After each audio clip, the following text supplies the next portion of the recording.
나의 눈물 안에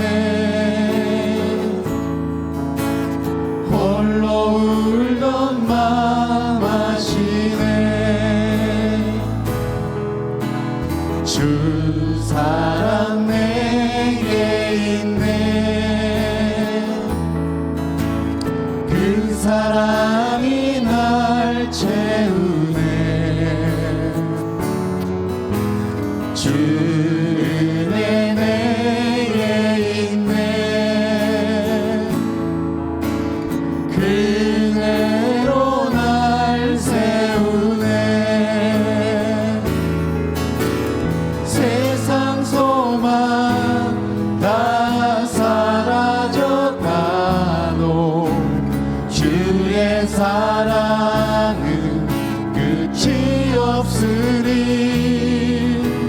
살아가는 이 모든 순간이 주 은혜임을 나는 믿네. 주 나의 모습 보네. 주 나의 모습 보네. 상한 나의 맘 보시네. 주 나의 눈물 안에 홀로 울던 맘 아시네. 주 사랑 내게 있네. 그 사랑이 날 채우네. 주 은혜 내게 있네. 그 은혜로 날 세우네. 세상 소망 다 사라져가도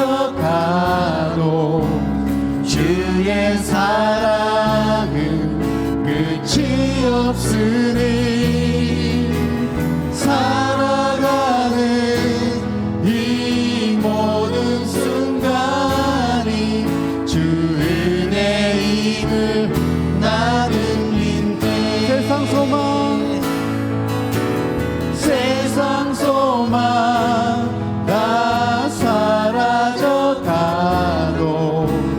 주의 사랑은 끝이 없으니. 살아가는 이 모든 순간이 주 은혜임을 나는 믿네. 살아가는 이 모든 순간이 주 은혜임을 나는 믿네. 주 은혜임을 나는 믿네. 주님 한 분밖에는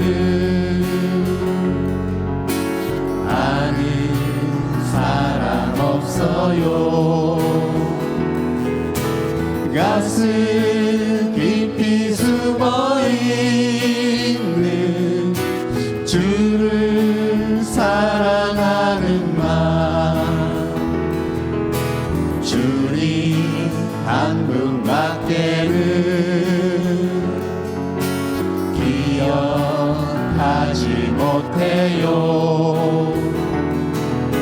처음 주를 만난 그날 울며 고백하던 말.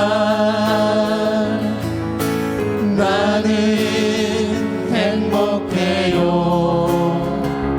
죄사함 받았으니 아버지 품 안에서 떠나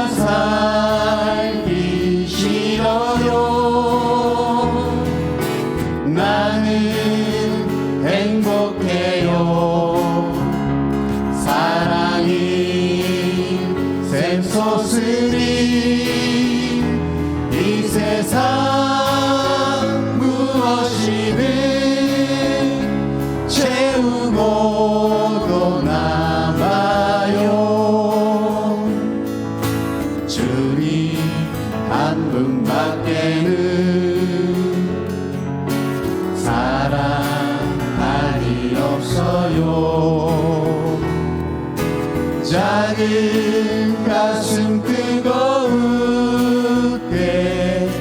주님 피가 흘러요. 주님 한 분밖에는 약속한이 없어요. 나를 믿고 따르는 자 반석 위에 서리라. 나는 행복해요. 제사함 받았으니 아버지 품 안에서 떠나 살기 싫어요.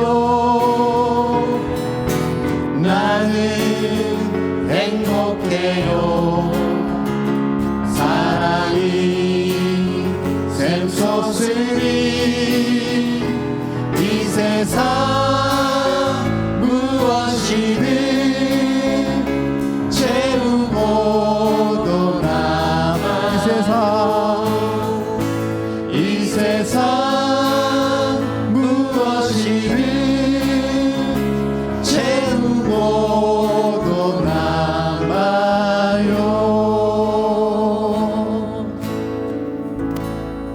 아멘.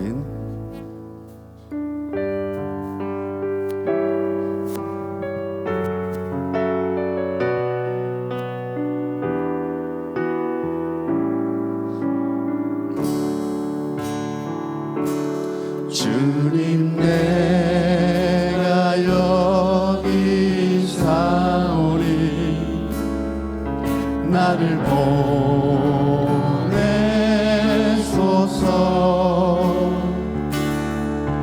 나의 마음 나의 몸 주께 드리오니 주 받으옵소서.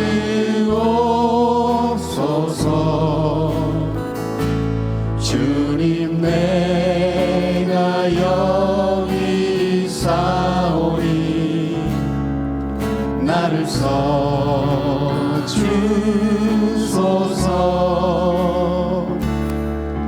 가진 것 모두 다 주께 드리오니 주 받으옵소서.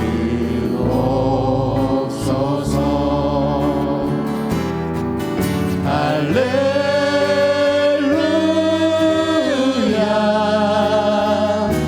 할렐루야 할렐루야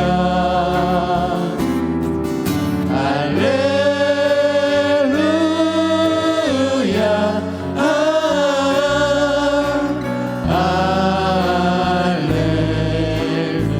주님 내가 여기 있어.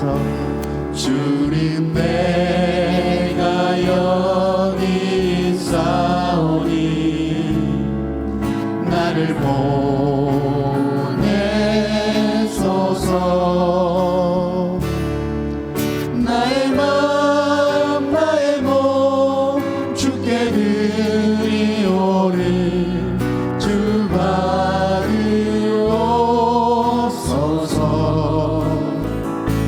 주님 내가 여기 사오니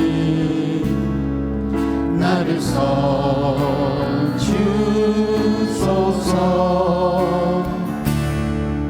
가진 것 모두 다 주께 드리오니 주 받으옵소서.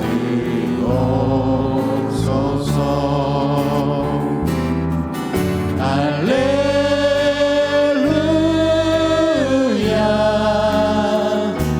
할렐루야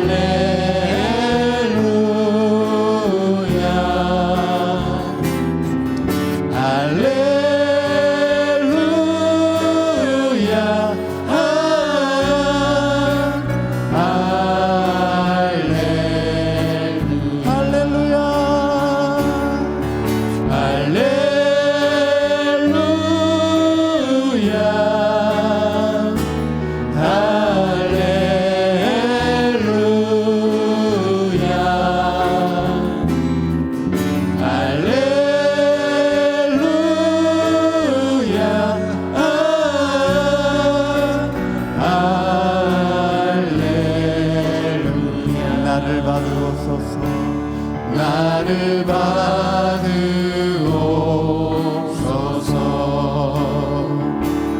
나를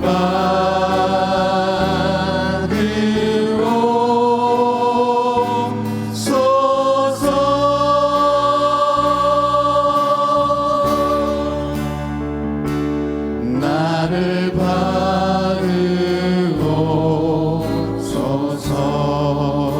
받으옵소서.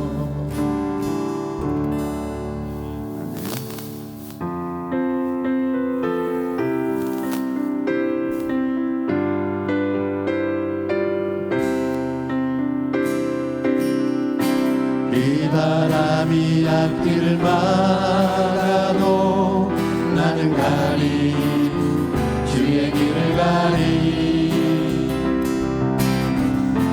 눈보라가 앞길을 가려도 나는 가리 주의 길을 가리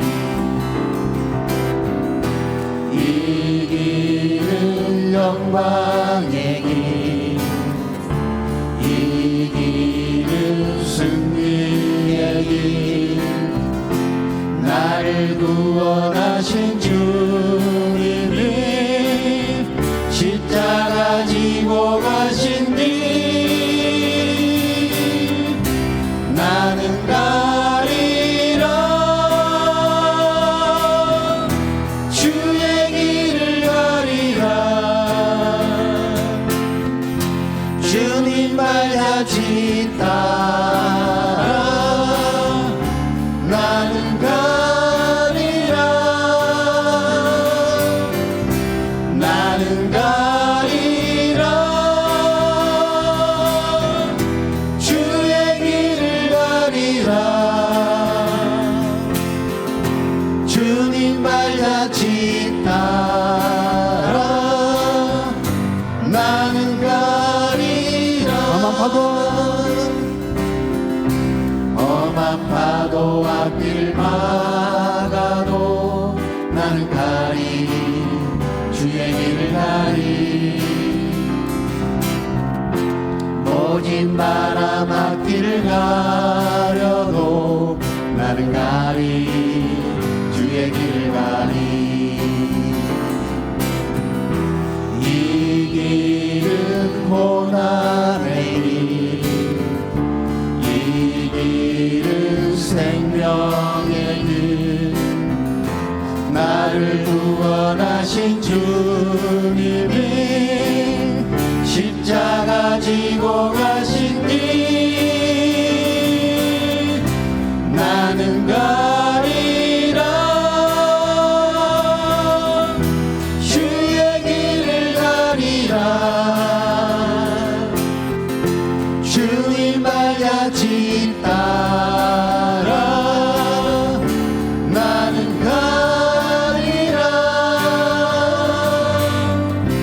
나는 가리라 주의 길을 가리라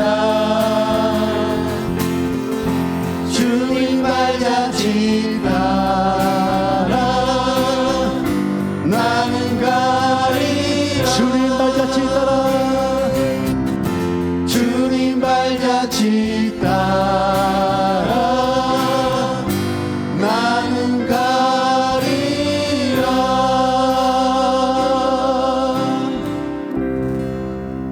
아멘.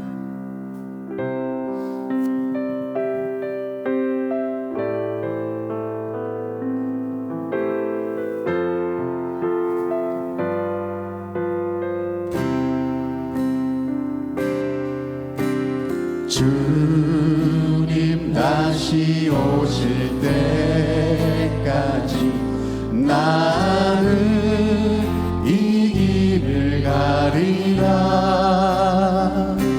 좁은 문 좁은 길 나의 십자가 지고 나의 가는 이 길 끝에서 나는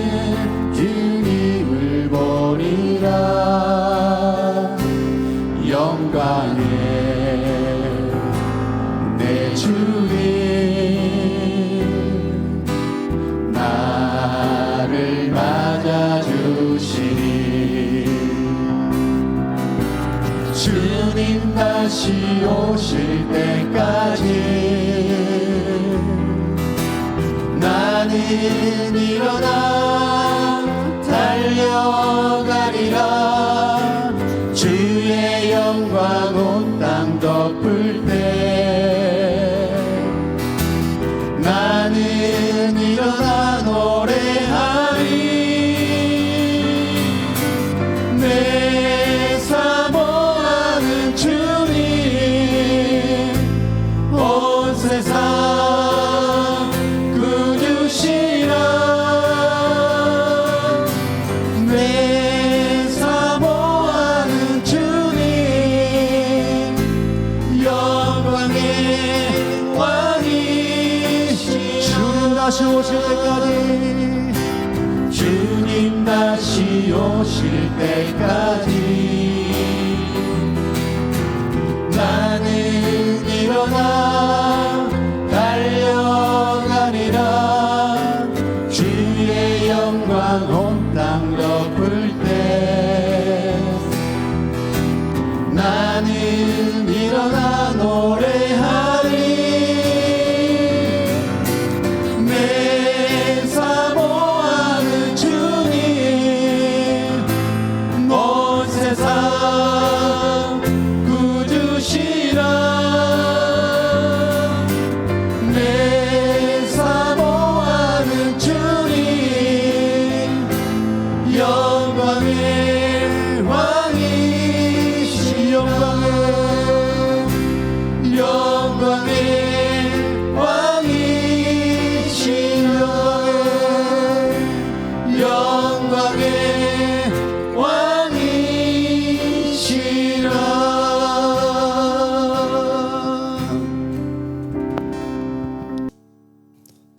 하나님 말씀 함께 보겠습니다. 오늘 우리에게 주신 하나님 말씀은 요한복음 16장 19절부터 22절 말씀입니다. 요한복음 16장 19절부터 22절 말씀을 제가 봉독하겠습니다.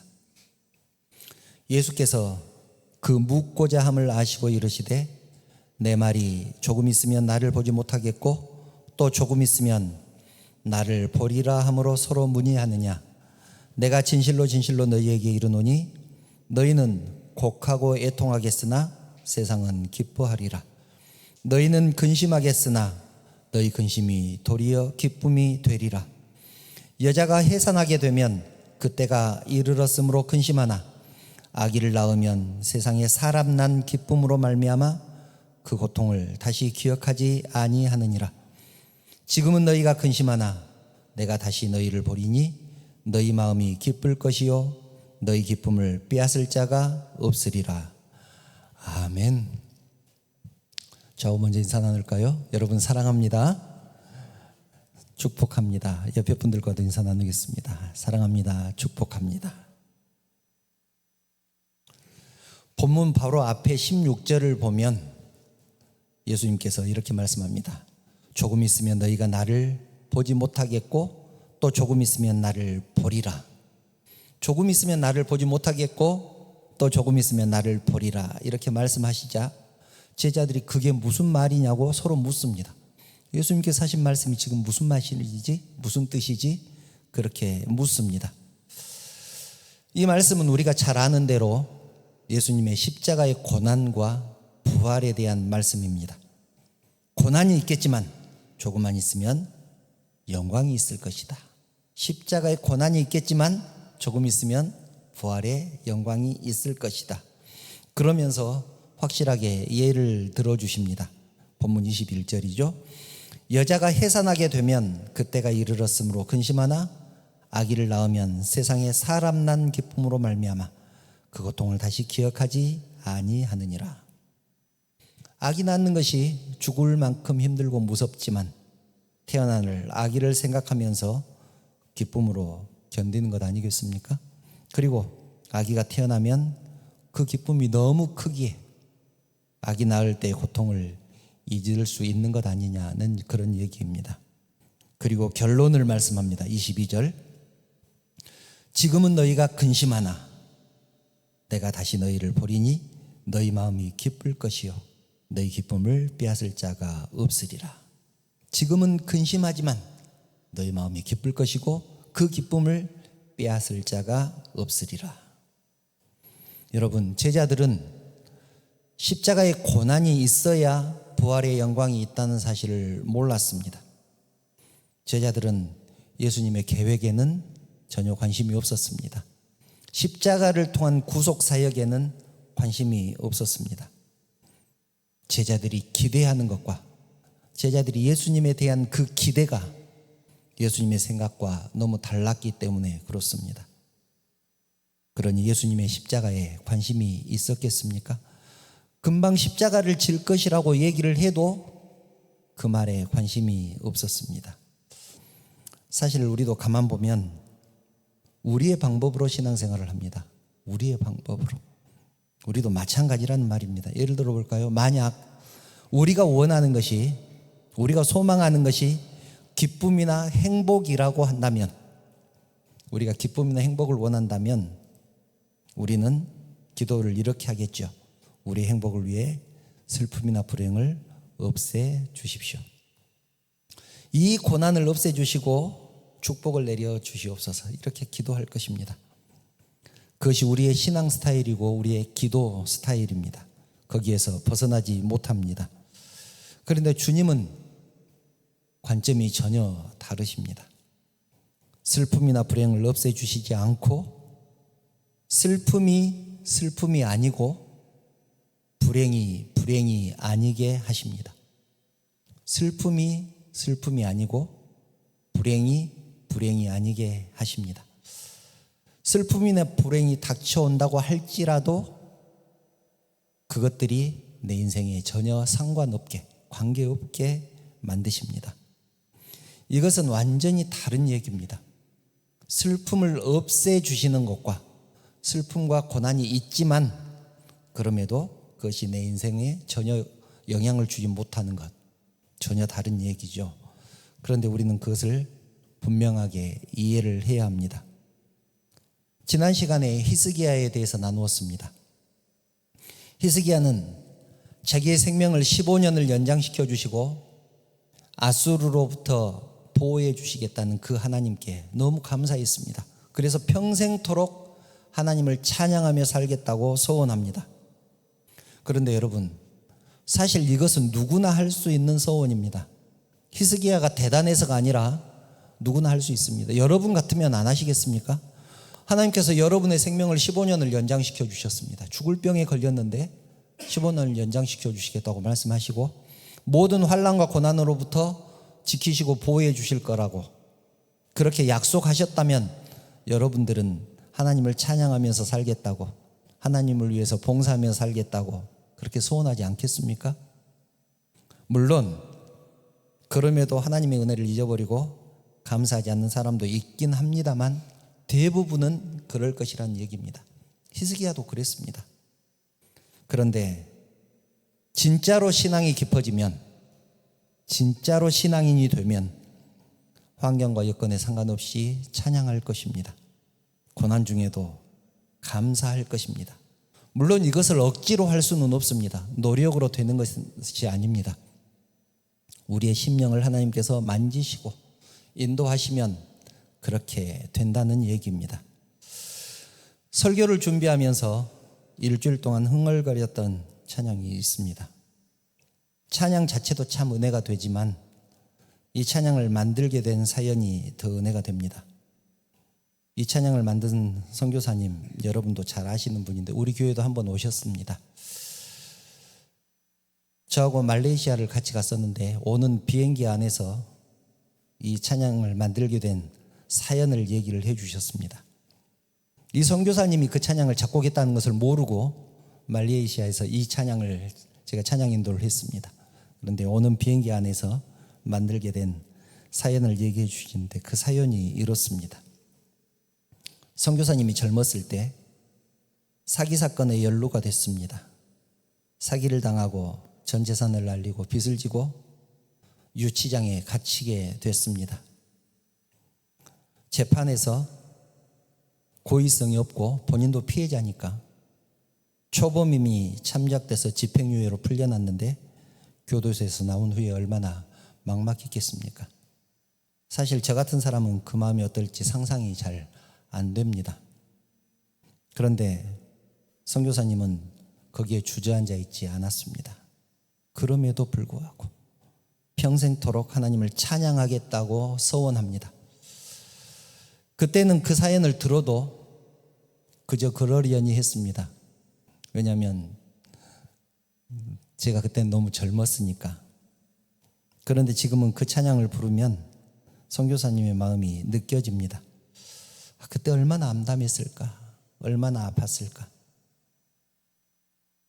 그때 그 선교사님이 만든 찬양을 소개하려고 합니다. 가사를 보면, 이 사연을 듣고 가사를 보니 이런 내용이구나 라는 생각이 듭니다. 그 선교사님은 이 서원대로 평생 찬양 사역을 하면서 사셨고 지금도 선교사로 세계 각국을 다니면서 사역을 하고 계십니다. 어떤 곡인지 궁금하시죠? 함께 불러보면 좋겠습니다. 아시는 분은 함께 하시면 좋겠습니다. 일어서리라 환란이 닥쳐와도 라는 곡입니다.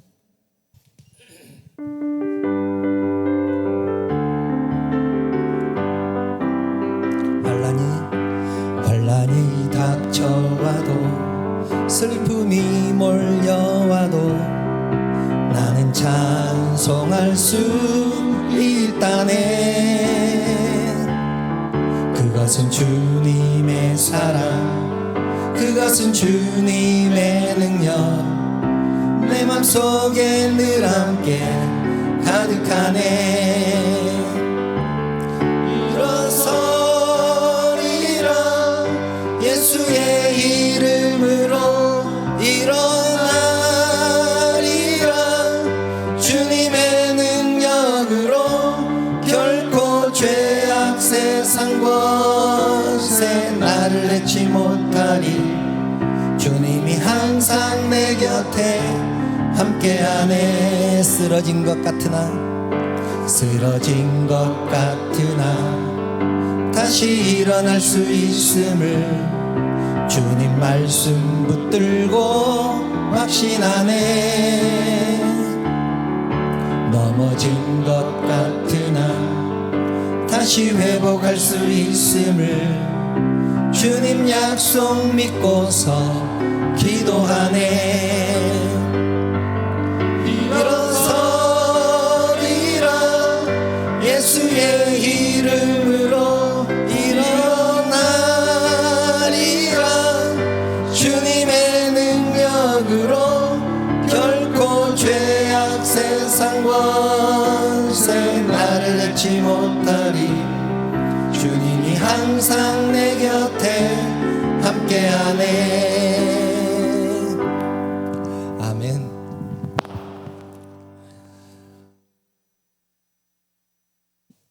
그런 상황에서도 일어날 수 있다. 주님의 은혜가 아니면 그것이 어떻게 가능하겠습니까? 여러분, 믿음이 깊어지면 슬픔이 아니고 불행이 아니게 됩니다. 진정한 신앙은 슬픔이나 불행이 닥쳐도 그것이 내 인생을 어쩌지 못합니다. 이것을 꼭 기억하시기 바랍니다. 아멘. 본문 20절을 보면 너희는 곡하고 애통하겠으나 세상은 기뻐하리라. 너희는 근심하겠으나 너희 근심이 도리어 기쁨이 되리라. 오늘 설교의 제목이기도 하죠. 근심이 도리어 기쁨이 되리라. 여러분, 예수님은 기쁨과 근심에 대한 개념이 바뀌기를 진심으로 원하십니다. 우리가 그 개념을 바꾸면서 살기를 원하십니다. 예수님은 12군단도 더 되는 천사들을 동원해서 원수들을 물리칠 수 있었습니다. 그렇지만 그렇게 하지 않으시고 고난의 십자가를 지셨습니다. 십자가를 통해 하나님의 뜻을 이루려고 하셨습니다. 오히려 걱정하고 근심하는 제자들을 위해서 위로의 말씀을 하시죠. 요한복음 14장 1절부터 3절을 보면 이렇게 말씀합니다. 그 다음 구절을 소개하기 위해서 이 구절을 소개를 하는데요. 너희는 마음에 근심하지 말라. 하나님을 믿으니 또 나를 믿으라. 내 아버지 집에 거할 곳이 많도다. 그렇지 않으면 너희에게 일렀으리라. 내가 너희를 위하여 거처를 예비하러 가노니 가서 너희를 위하여 거처를 예비하면 내가 다시 와서 너희를 내게로 영접하여 나 있는 곳에 너희도 있게 하리라. 처소가 예비됐다고 말씀하시면 제자들이 안심하고 기뻐해야 되는 것 아니겠습니까? 그런데 제자들의 마음은 바뀌지 않았습니다. 이 생각이 바뀌지 않았습니다. 오히려 도마가 물어봅니다. 5절, 주여 주께서 어디로 가시는지 우리가 알지 못하거늘 그 길을 어찌 알겠사옵나이까. 이것은 단순히 그 길을 모르겠다는 말이 아닙니다. 우리는 주님이 왜 이러는지 도대체 모르겠습니다. 이런 말입니다. 왜 왕이 될 수 있는데도 십자가를 지려고 하십니까? 이런 말입니다. 왕이 될 수 있는데 왜 자꾸 이러십니까? 얼마나 제자들의 생각이 바뀌지 않았는지 한 곳만 더 볼까요? 누가복음 24장을 보면 엠마오로 내려가는 두 제자의 얘기가 나옵니다. 예수님 십자가에 죽으셨다는 얘기를 듣고 낙심해서 낙향을 하는 길입니다. 엠마오가 이 제자들의 고향입니다. 예수님께서 두 제자가 엠마오로 내려가고 있을 때 예수님이 저들에게 나타나셔서 한참을 동행하십니다.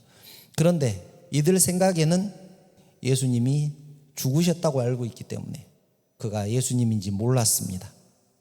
그리고는 자기 속에 있는 말을 하죠. 누가복음 24장 21절. 우리는 이 사람이, 예수님을 말합니다. 우리는 이 사람이 이스라엘을 속량할 자라고 바랐노라. 이스라엘을 속량한다는 말은 로마의 식민지에서부터 구해준다라는 뜻입니다. 예수님이 로마 제국을 물리치고 이스라엘을 정치적으로 회복하고 모든 곤란과 환난에서 건져주시고 우리를 잘 먹고 잘 살게 해주실 분이라고 믿었다. 그 말 속에는 뭐가 들어있습니까? 그런데 그게 아니더라. 우리는 우리를 구해줄 분이라고, 우리를 잘 먹고 잘 살게 해주실 분이라고 믿었는데 그것이 아니더라. 여러분, 이 말이 무엇이 문제입니까? 예수님은 영적인 문제를 해결하기 위해서 십자가를 지셨는데 제자들은 육신의 문제를 해결해 주지 않았다고 불평하고 있는 것입니다. 이것이 이 당시 제자들의 수준입니다. 그런데 문제는 우리들도 그렇게 신앙생활하고 있지 않느냐는 것입니다.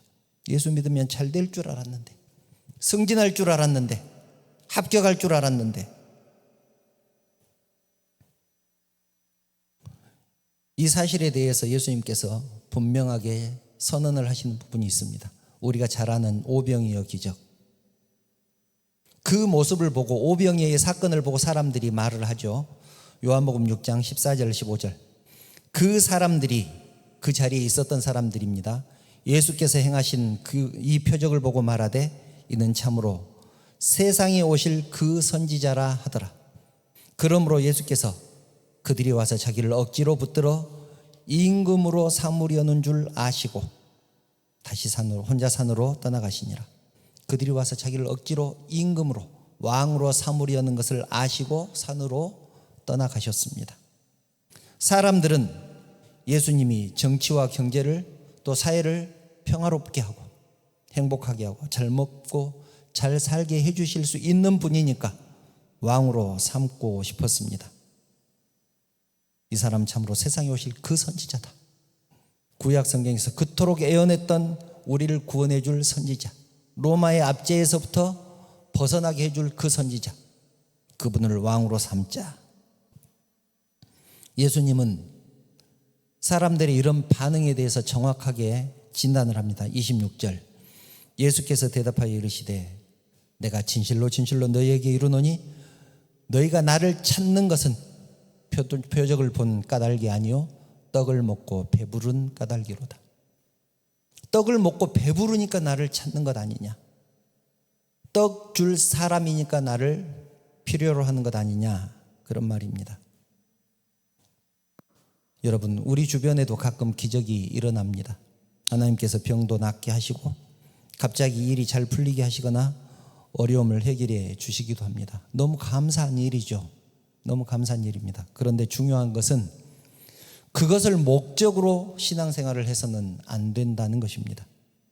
그것이 신앙생활의 목적이 될 때 신앙생활이 행복하지 않습니다. 엠마오로 가는 제자들처럼 이렇게 넋두리를 할 날이 있을지도 모릅니다. 우리는 우리는 주님이 모든 것이 잘 되게 해주실 분으로 알았는데 지내놓고 보니 아니더라. 그런 고백밖에 더 나오겠습니까? 이것이 심각한 이유, 자기 뜻대로 되지 않았을 때 예수 믿어도 별것 없더라, 그렇게 말하지 않겠느냐는 것입니다. 나중에는 이스라엘 백성들처럼 예수님을 십자가에 못 박으라고 소리치지 않겠습니까? 우리를 구원해 주시지 않았기 때문에 이스라엘 백성들이 예수님을 십자가에 못 박으라고 한 것이 아닙니다. 로마의 압제에서 구원해 주시지 않았기 때문에, 속량해 주지 않았기 때문에 예수님을 십자가에 못 박으라고 한 것입니다. 차라리 살인자 바라바를 풀어주라. 예수님에게서 배신감을 느낀 것이죠. 우리는 믿었는데 우리를 구원해 주시지 않았어. 그런 사람에게서 기쁨이나 감사를 찾아볼 수 있을까요? 하나님이 다 이루어 주실 줄 알았는데 기대한 대로 이루어 주시지 않았습니다. 어떻게 감사가 있을 수 있고 어떻게 기쁨이 있을 수 있겠습니까? 물론 당연히 하나님께서 당신의 자녀들은 축복하십니다. 그런데 분명한 것은 그것이 목적이 되면 안 된다는 것입니다. 그것이 목적이 되면 안 된다. 더 정확하게 말하면 그것을 신앙이라고 하지 않습니다. 그것은 불교 쪽이나 기복신앙에서는 그걸 신앙이라고 부를지 몰라도 십자가를 바라보며 신앙생활하는 우리는 그것을 신앙이라고 하지 않습니다. 신앙이 깊어진다는 것은 시각이 영적으로 변한다는 것을 의미합니다. 영적으로 변한다. 신앙생활을 한다고 해서 환경이 바뀌지 않습니다. 아플 것 다 아프고 실패할 것 실패하고 시험에 떨어질 것 다 떨어지죠. 다만 예수 믿기 전에는 이런 일이 불행하고 슬프고 화났었는데 예수 믿고 나니까 그런 것이 아무렇지도 않게 되는 것입니다. 예수님의 말씀이 얼마나 정확합니까? 너희가 나를 찾는 것은 표적을 본 까닭이 아니고 떡을 먹고 배부른 까닭이다. 여러분, 잘 먹고 잘 사는 것이 신앙의 전부라면 예수님의 십자가가 얼마나 초라합니까? 얼마나 가볍습니까? 예수 믿지 않는 사람들은 그런 일들을 다 스스로 해내잖아요. 잘 먹고 잘 살기 위해서 얼마나 노력을 합니까? 그런데 예수 믿는 사람들 잘 먹고 잘 되게 하시겠다고 십자가를 지셨다면 그 십자가가 얼마나 초라하냐는 얘기입니다. 제자들은 예수님이 승천하시기 직전까지 그 개념이 바뀌지 않습니다. 사도행전 1장 6절, 그들이 모였을 때 예수님께서 승천하시기 직전에 그 모습을 보려고 제자들이 모였습니다. 예수께 여쭈어 이르되 주께서 이스라엘 나라를 회복하심이 이때니까 하니, 아까 속량하다는 말과 회복하시다는 말이 같은 말입니다. 이스라엘 나라를 회복하심이 이때니까. 언제 우리나라를 다시 세우실 겁니까?